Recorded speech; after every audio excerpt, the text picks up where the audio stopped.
କାହିଁକି ହାରିଲେ ପୃଥ୍ୱୀରାଜ ଘଡ଼େଇ? ହାରିବା ପଛରେ କାହାର ହାତ?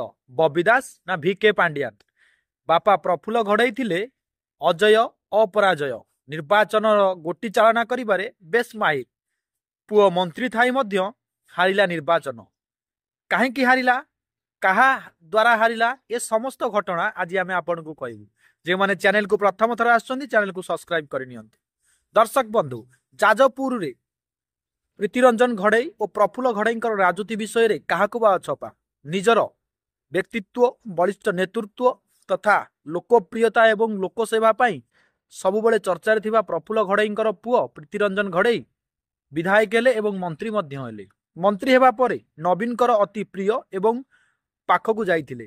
ଏହାକୁ ଦେଖି କିଛି ନେତା ସହ୍ୟ କରିପାରିନଥିଲେ। ହୁଏତ ସେମାନେ ଭାବିଥିଲେ ଯେ ଭବିଷ୍ୟତରେ ପ୍ରୀତିରଞ୍ଜନ ଘଡ଼େଇ ସେମାନଙ୍କ ପାଇଁ ବିପଦ ସାଜିବ ଏବଂ ନବୀନଙ୍କର ପ୍ରିୟ ପାତ୍ର ହେବା ଦ୍ୱାରା ବହୁତ ଆଗକୁ ଚାଲିଯିବ। ତେଣୁ ପକ୍ଷ ଛେଦନ ଆରମ୍ଭ ହୋଇଥିଲା ପ୍ରୀତିରଞ୍ଜନ ଘଡ଼େଇଙ୍କର। 2024 ନିର୍ବାଚନରେ ଟିକେଟ ମିଳିଲା ସତ, କିନ୍ତୁ ମିଳିଲାନି ଦଳୀୟ ସମର୍ଥନ, ମିଳିଲାନି ସ୍ଥାନୀୟ ନେତାଙ୍କର ସହଯୋଗ। ସ୍ଥାନୀୟ ନେତାଙ୍କୁ ସହଯୋଗ ନ କରିବା ପାଇଁ କିଏ ବାରଣ କରିଥିଲା? ବବି ଦାସ ନା ଭିକେ ପାଣ୍ଡିଆନ? ତେବେ ଜାଣନ୍ତୁ, ବବି ଦାସ ହେଉଛନ୍ତି ଏପରି ଜଣେ ବ୍ୟକ୍ତିତ୍ୱ ଯେ କି ନବୀନ ବାବୁଙ୍କର ଏବଂ ବିଜୁ ଜନତା ଦଳର ସଂଗଠନର ସବୁବେଳେ ଆଗକୁ ନେବା ପାଇଁ ଚେଷ୍ଟା କରୁଥିଲେ। କେଉଁଠି ନା କେଉଁଠି ବବି ଦାସ ଏବଂ ଭିକେ ପାଣ୍ଡିଆନଙ୍କ ମନରେ ରହିଥିଲା ଯେ ଯାଜପୁର ଗଡ଼ର ମୁକୁଟ ବିହୀନ ସମ୍ରାଟ ହେଉଛନ୍ତି ଖୋଦ୍ ବବି ଦାସ ଏବଂ ନାୟକ ହେଉଛନ୍ତି ଭିକେ ପାଣ୍ଡିଆନ। ତେଣୁ ଦୁଇ ଜଣଙ୍କର ଯୋଡ଼ି ପ୍ରୀତିରଞ୍ଜନ ଘଡ଼େଇଙ୍କ ପାଇଁ ସାଜିଲା କାଳ ଏବଂ ପ୍ରୀତିରଞ୍ଜନ ଘଡ଼େଇଙ୍କୁ ହରାଇବା ପାଇଁ ଯେଉଁ ସମସ୍ତ ଚକ୍ରାନ୍ତ କରାଯାଇଥିଲା ଏବଂ ତାଙ୍କୁ ହରାଇବା ପାଇଁ ଦଳୀୟ ଅର୍ଥ ଏବଂ ଦଳୀୟ ଗୁଣ୍ଡା ଏବଂ ଦଳୀୟ ଅସହଯୋଗ କରାଯାଇଥିଲା, ତାହା ନିଶ୍ଚିତ ଭାବରେ ଧୀରେ ଧୀରେ ଆଗକୁ ଆସିବ। ଏବଂ କେବଳ ପ୍ରୀତିରଞ୍ଜନ ଘଡ଼େଇ ନୁହନ୍ତି, ଅନେକ ନେତା ମନ୍ତ୍ରୀମାନେ ଏହାର ଶିକାର ହୋଇଛନ୍ତି, ଯେଉଁମାନେ ଖୁବ୍ କମ୍ ଭୋଟରେ ହାରିଛନ୍ତି ଏବଂ ପରାଜୟ ନ ହେବା ଖବର ଥାଇ ମଧ୍ୟ ସେମାନେ ପରାଜୟର ଖବର ଶୁଣି ମର୍ମାହତ ଏବଂ ହତଭାଗ୍ୟ ହୋଇଛନ୍ତି।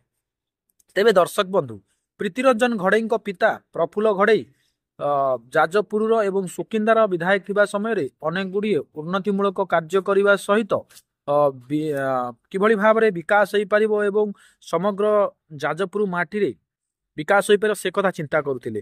କିନ୍ତୁ ପ୍ରୀତିରଞ୍ଜନ ଘଡ଼େଇଙ୍କ ହାରିବା ପରେ କେଉଁଠି ନା କେଉଁଠି ବବି ଦାସ ଏବଂ ଭିକେ ପାଣ୍ଡିଆନଙ୍କୁ ଦାୟୀ କରୁଛି ତାଙ୍କର ବିଜୁ ଜନତା ଦଳ ଏବଂ ଯାଜପୁରରେ କାଳେ ପ୍ରୀତିରଞ୍ଜନ ଘଡ଼େଇଙ୍କର କାୟା ବିସ୍ତାର ହୋଇଯିବ, ସେଥିପାଇଁ ବବି ଦାସ ଏବଂ ପାଣ୍ଡିଆନ ଜାଣିଶୁଣି ହରାଇ ଦେଇଛନ୍ତି ବୋଲି ଲୋକମାନେ ଅଭିଯୋଗ କରୁଛନ୍ତି। ବିଜୁ ଜନତା ଦଳର କିଛି କର୍ମୀମାନେ ଅଭିଯୋଗ କରୁଛନ୍ତି।